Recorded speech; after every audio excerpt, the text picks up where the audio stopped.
Well, Maeve, just when many in Brussels thought that the transatlantic trade dispute had calmed down, Donald Trump has reignited it with one of his toughest threats yet. So the US president says any country imposing a digital services tax on American technology companies could face a 100% tariff on all exports to the United States.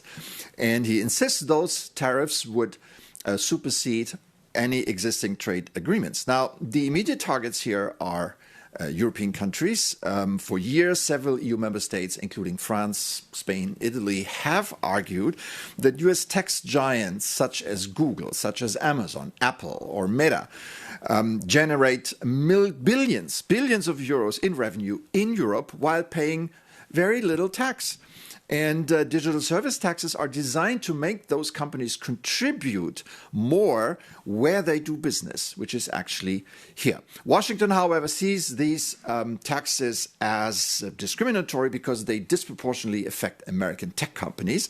The European Commission has responded defiantly, saying the EU has every right to regulate and tax economic activity within its own market. And Brussels insists its rules are not discriminatory and has warned that it is prepared to respond if Washington follows through on its threat.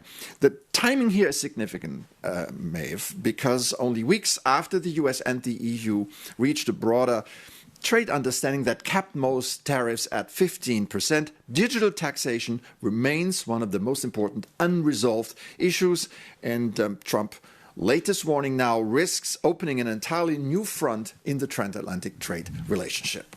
And Stefan, meanwhile, of course, that party that took place last night to celebrate 250 years of independence, security, of course, was very tight, but there were protesters gathering nearby.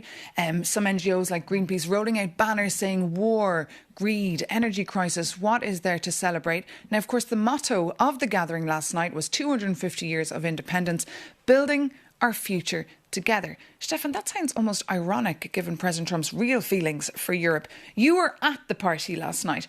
Did you see bad feelings? Well, Maeve, you're right. Trump doesn't like Europe. He hates the European Union. And he usually criticizes the EU in much harsher terms than, for example, Russia, China, and North Korea, all countries without a liberal democracy.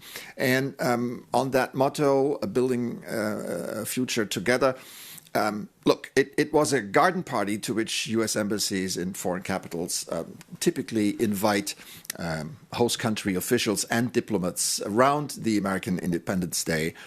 Only this time it was much, much bigger. And you mentioned it, there were several thousands of what I call Friends of America who were invited, people who in their day jobs deal with the United States one way or the other. And no, I did not register any bad feelings, au contraire, mainly because the organizers kept it apolitical. It was a rather timeless celebration of Americana that people, especially in Europe, love about the country, like line dancing, like mechanical bull rides, like baseball and American football. And because it was so apolitical, people had a good time. America is about more than Donald Trump. And Donald Trump as president, he is what he is. But throughout American history, there have been presidents who were considered unfit for the job. You know, the James Buchanans, the Andrew Johnsons, the Herbert Hoovers. They come and they go. The same with Trump. So political differences should not stop us from celebrating American values and a friendship that many people on both sides of the Atlantic still cherish and hold dear.